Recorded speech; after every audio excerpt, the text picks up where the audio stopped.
I have spent over 43,000 hours in solitary confinement. Far too many people, they're in for far too long, and they're in conditions that are totally inhumane and ineffective.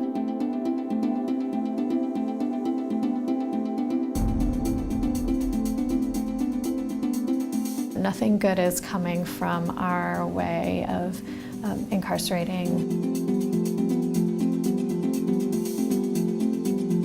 There's not a lot of looking at the individual and what does the individual need. The system's not set up for that. The system's set up to control and punish.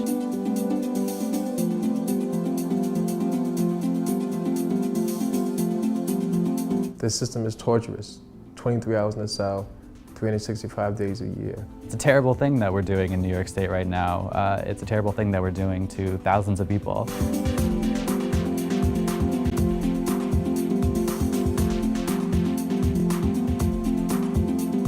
Every day there are around 4,500 people in New York State who are locked in special housing units. 3 t-shirts, 3 boxes, 3 socks. They have no meaningful human interaction or programs. You don't have the opportunity to expand your mind in any state. You're just trapped in a room with only your thoughts. Any kind of stimulation becomes noxious, difficult to bear. It causes you to lose memory, have an explosive, impulsive action. They develop uncontrollable emotions, rage in particular, and people act out. Sometimes the acting out is the need to have contact with other people, and it's always interpreted by the correction officers as just another misbehavior. A young man who I worked with a lot while he was in city jail when he went upstate was placed in solitary confinement. Around New York State there are 39 different facilities that have special housing unit beds. They're not allowed to make phone calls.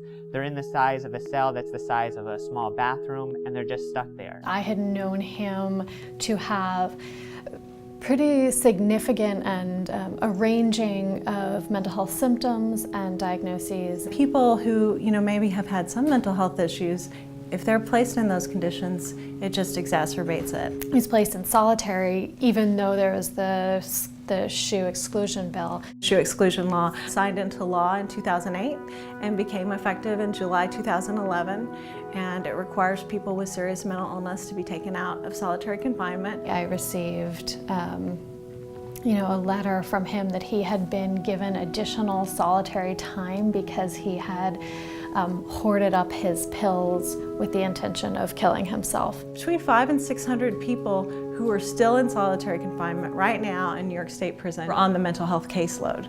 And because those pills were considered contraband, these were pills that the mental health staff were giving him. He was punished for that.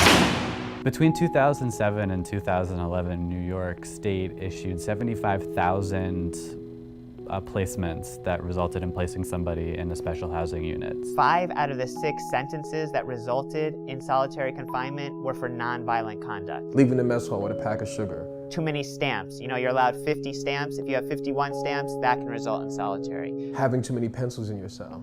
So the vast majority of people who are in segregated confinement are not there because they've stabbed somebody. This is the first rule of disciplinary action in New York State, and it has to stop.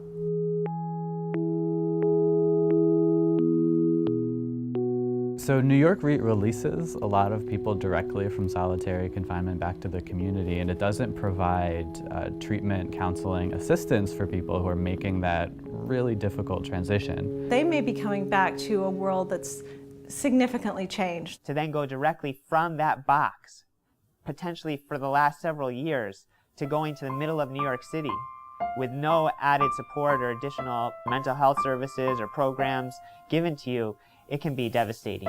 Many treatment providers have no experience dealing with the trauma of being incarcerated and then the trauma of being in the box.